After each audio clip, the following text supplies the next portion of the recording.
These notes are on DNA and gel electrophoresis, and I subtitled them a primer, which is kind of a pun because a primer is something you use to learn about something, but in DNA speak, a primer attaches onto certain pieces of DNA, so that's kind of my own little pun. I'm laughing, you are not, we shall move on. So we're going to study DNA in great detail later this year, but you do need to know a little bit about it so that we can understand what we're doing when we're using DNA to tell how genetically diverse a bee colony is. And so we often think about using DNA to tell, like, who done it in a crime. You know, so-and-so left a piece of hair behind, and then they can use that piece of hair to tell who murdered this person.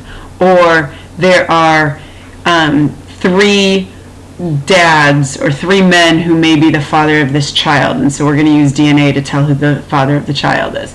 And that's absolutely true that that's how DNA is used, but you can also use DNA in a whole host of other scientific fields like ecology to tell things like biodiversity of a colony.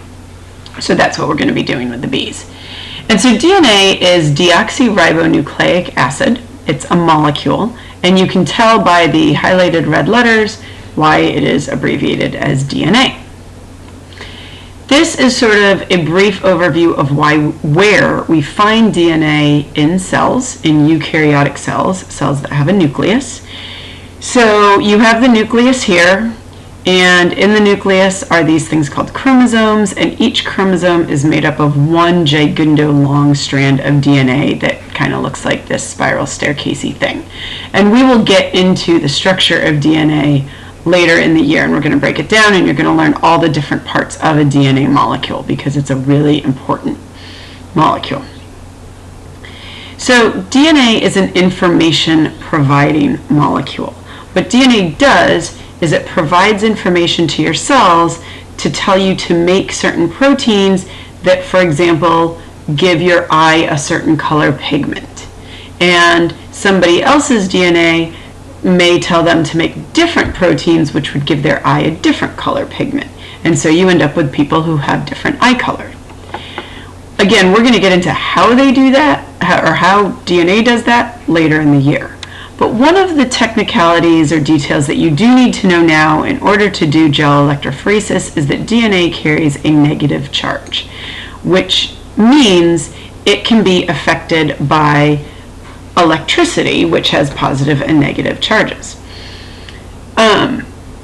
Why DNA carries a negative charge? Again, we will get into much later in the year. If you're curious, I'm happy to talk about it with you now, but it's good enough now to know, oh, it's a molecule that carries a negative charge. Within an individual, there is the same DNA in every cell, which at the start kind of sounds like, okay, sure, every cell in my body has the same DNA. But when you really start to think about it, is this fascinating idea that my hair cells have DNA that's telling my cells to make this certain color hair with a certain amount of curliness in it. And okay, that also makes sense.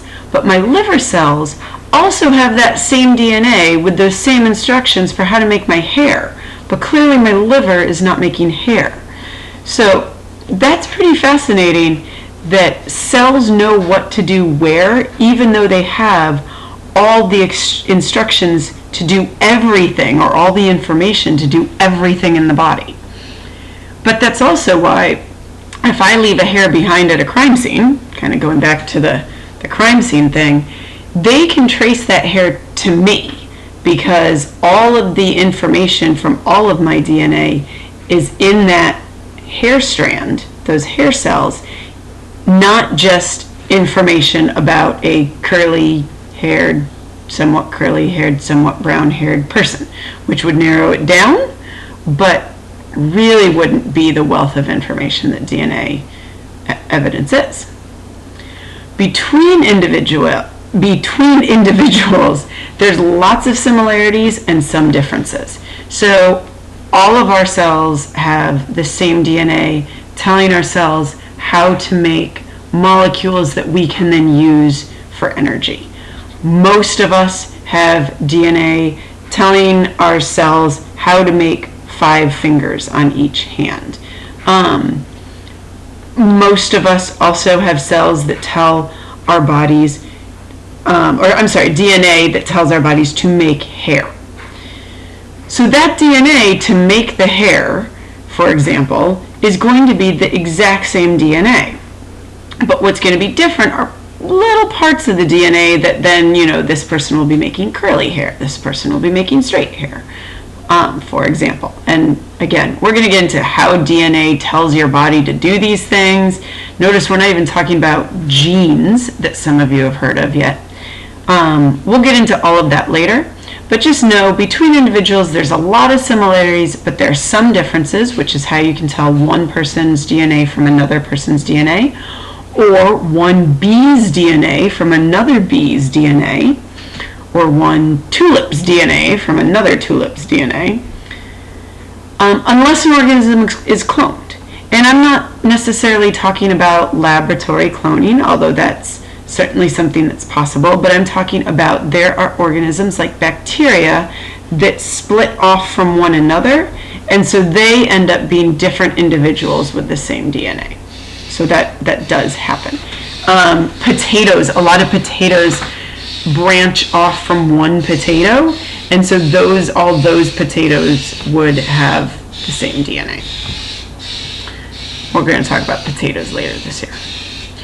And so that's how you can use DNA to identify relationships among individuals. So where there are more similarities, you're going to have more relationship between those individuals. So for example, if you looked at my DNA and my mother's DNA, you would expect to find more similarities in those than my DNA and, say, my neighbor's DNA, because we don't have a biological relationship. Still lots of similarities, because we were each born with, say, 5 fingers on our hands. But you would find more differences between me and my neighbor than between me and my mom. And if I had an identical twin, which I do not, I would find no difference in the DNA.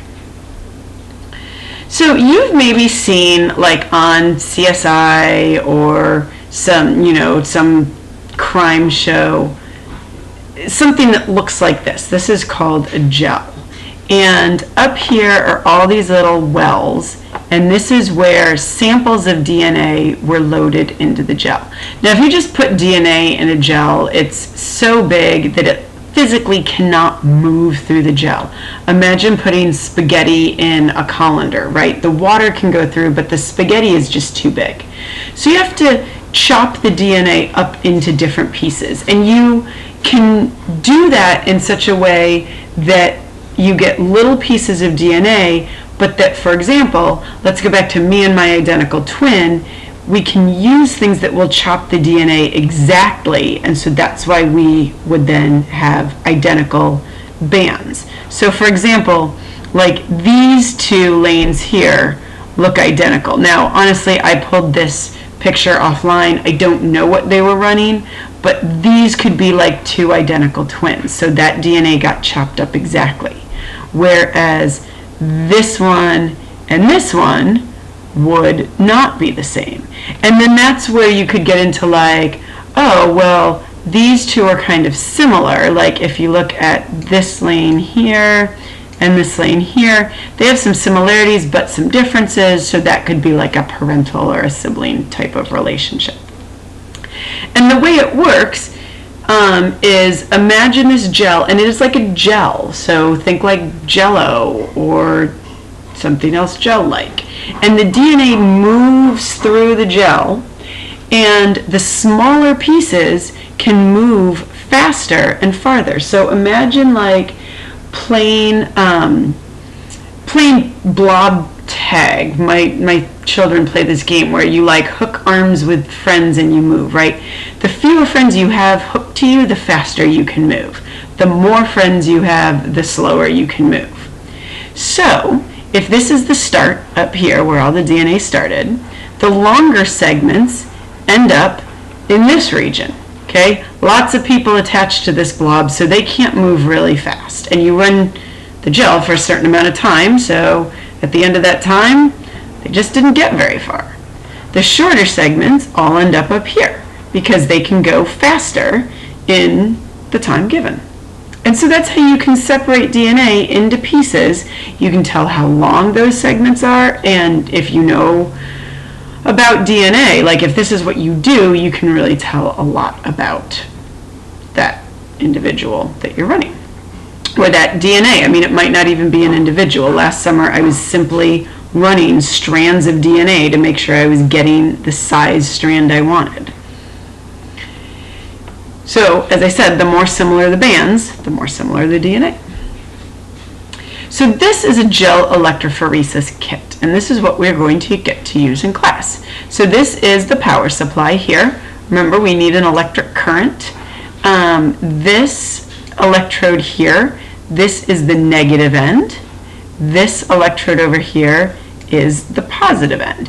And this is why you needed to know that DNA was negative. So you can see here the wells here where you would load your DNA. Okay, you're going to use those micropipetters that we used to inject the DNA.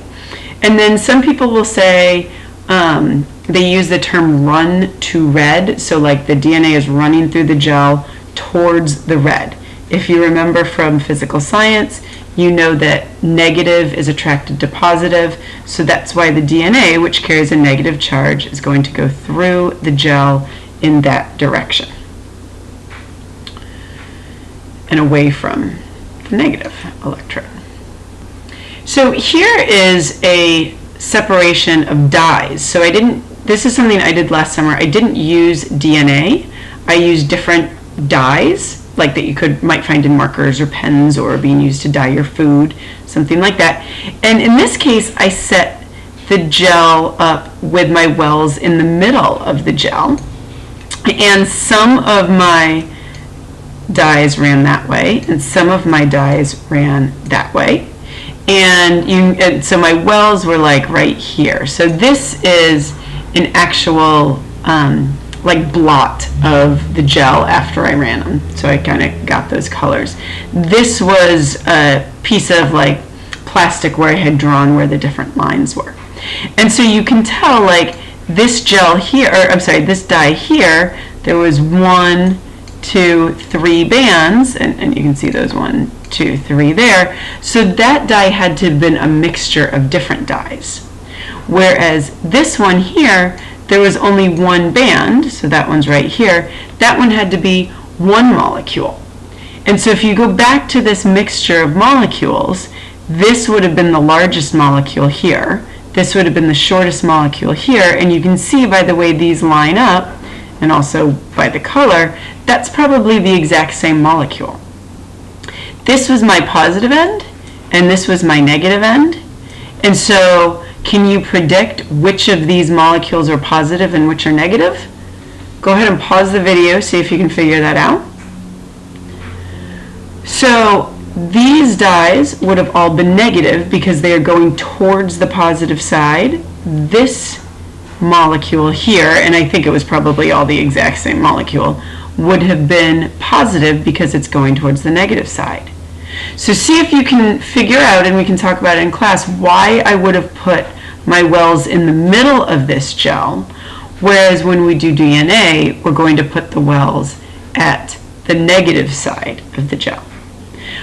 All right, feel free to put questions online or ask in class. Have a good night.